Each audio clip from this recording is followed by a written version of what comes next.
Chicago, like most big cities, has its fair share of unsolved crime. And in most of these cases, somebody saw or heard something. Somebody may have seen a suspicious person, a car driving away from the scene, or simply overheard somebody talking about the case. With your help, we can put these criminals behind bars where they belong.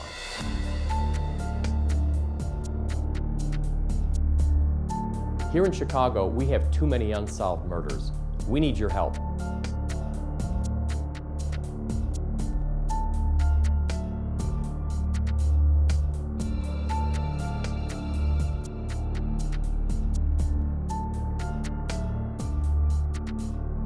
In these cases, the police department is only as strong as the citizens that get involved.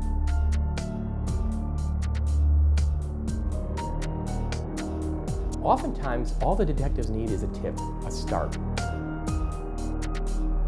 Somebody to call in and say, I saw something. Any little information that you know can be the impetus to solve the entire case.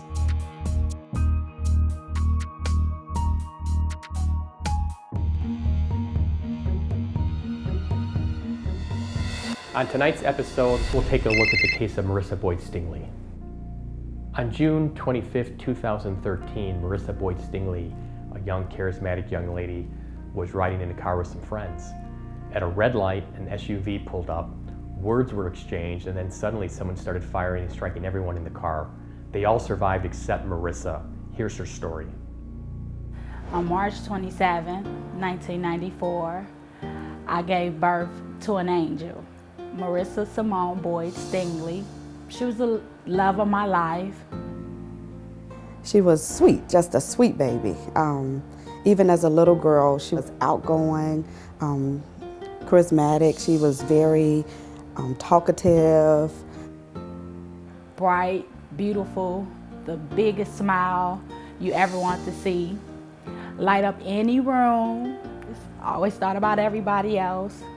She had this little saying, if we would argue or something was wrong within the family or whomever, she would say, you're supposed to get along. You're supposed to love each other.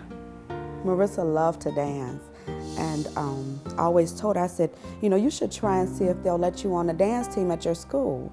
So she went and got on a dance team, and she was really into it and, you know, doing these moves and excited to do it, you know, on time. And, you know, it was just a good feeling to see her out there performing and, you know, doing what she liked doing. She loved her brothers dearly. You know, she helped take care of her younger brother, Lavelle, her and her older brother, Thomas. So they, you know, sibling rivalry, but you couldn't tear them apart. They loved each other dearly. She loved to enjoy life, and she wanted to make sure that everyone that was around her, that was a part of her life, she wanted them to have fun. She didn't like seeing people sad. She didn't like seeing people upset. She didn't like drama. She was just unmatched. I've never in my life met a young lady with the aspects that she had. Her zeal for life, the way she cared about others before herself. She was truly an amazing young lady. She did not deserve to have her life shortened. On the 25th of June of 2013, early in the morning, Marissa and her friend were getting ready to go out. They received a phone call from three boys that they were driving around and wanted to know if they would like to join them. So the girls agreed to get picked up, and as they were driving around the neighborhood, specifically around 7300 block of King Drive, is when they were in contact with someone that was standing on the street. There were some words exchanged between occupants of our victim's vehicle and this person that was on the street.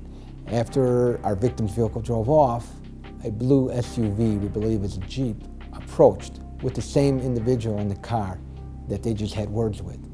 Again, words were exchanged. That individual produced a handgun, began firing multiple times into the victim's vehicle. I woke to banging on my door, on my windows, and I jumped up and I ran upstairs. And I heard people like talking before while I'm running up the stairs. And I was like, who is this knocking on the door? And it was the young lady down the street. And I was like, what is it? What you want this early knocking on my door? And she had said, she said that Marissa had got shot. Unfortunately, Marissa received fatal gunshot wounds. However, this could have been much worse because the other 4 occupants of the vehicle were also shot. One was shot in the chest and in the right flank. The other was shot in the shoulder, and the 2 others were shot in the hand. But again, this could have been much, much worse than just one homicide. And I was like, what? And I said, where's my baby? Where's she at?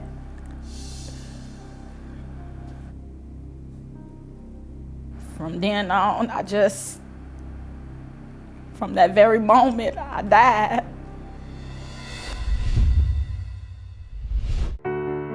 Have you been in an accident? Have you been the victim of discrimination or had your rights violated? Have you been injured? If so, the lawyers at Hale Law would love to talk to you. We offer a free consultation. Call me, Andy Hale, 312-870-6926. 312-870-6926. I look forward to talking with you about your case.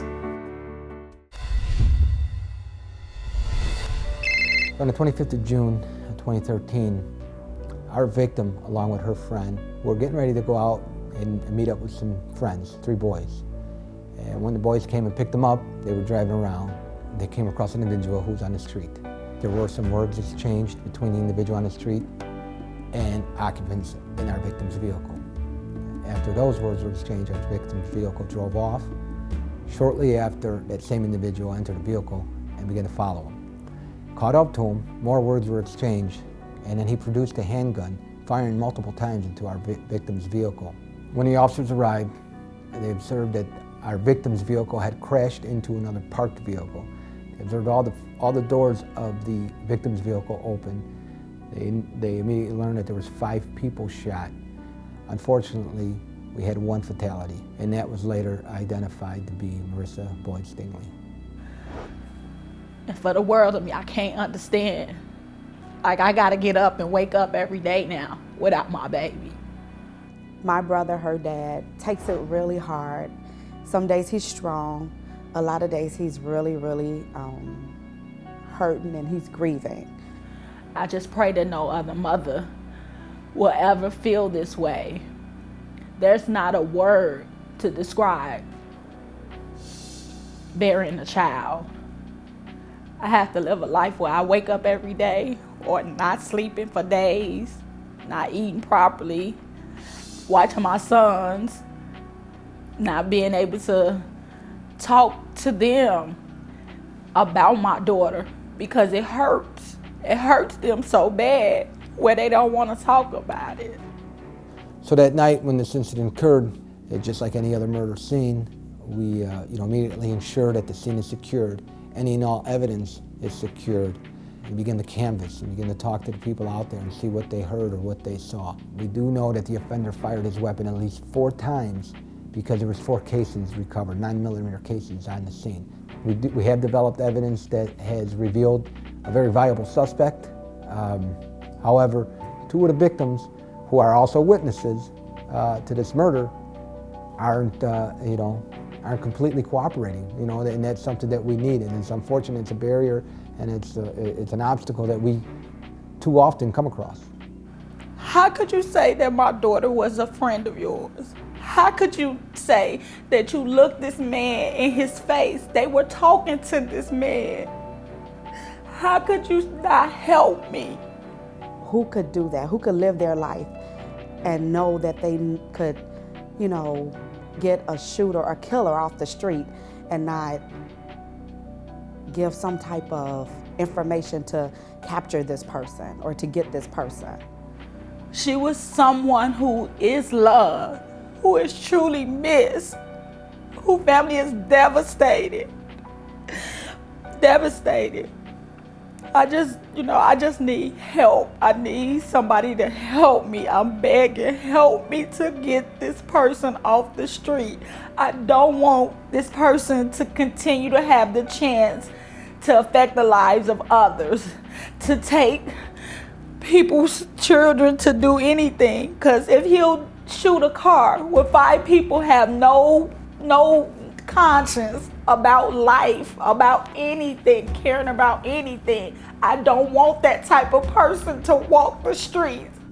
So as part of the description of the offender, we're looking for a male black in his mid-20s. He had curly hair, he had a thin mustache, he had a goatee, and he had wired frame glasses. When you're trying to recollect what occurred, and if you are a witness, that there's certain things about yourself you can change, such as your hair, your goatee, your thin mustache, and your glasses. However, there's some very distinctive features about yourself, especially if you have one, that you cannot change. So we asked if you have any information regarding this case or of our suspect, that you call myself, Lieutenant Ozzie Valdez, or any homicide detective. You can pick up the phone and call 312-747-8380. We have a situation where somebody shot 5 people, killed 1 person and shot 4 others, and could have killed all 5 people. And that person's out there roaming the streets free. We need to solve this case, we need to put these people behind bars, and we need to bring justice to Marissa's family. The cases you just watched remain unsolved, and we need your help. If you have any information on tonight's episode or any other cases, please give our detectives a call. We need our communities to come together so we can take back our streets and make our neighborhoods a safer place.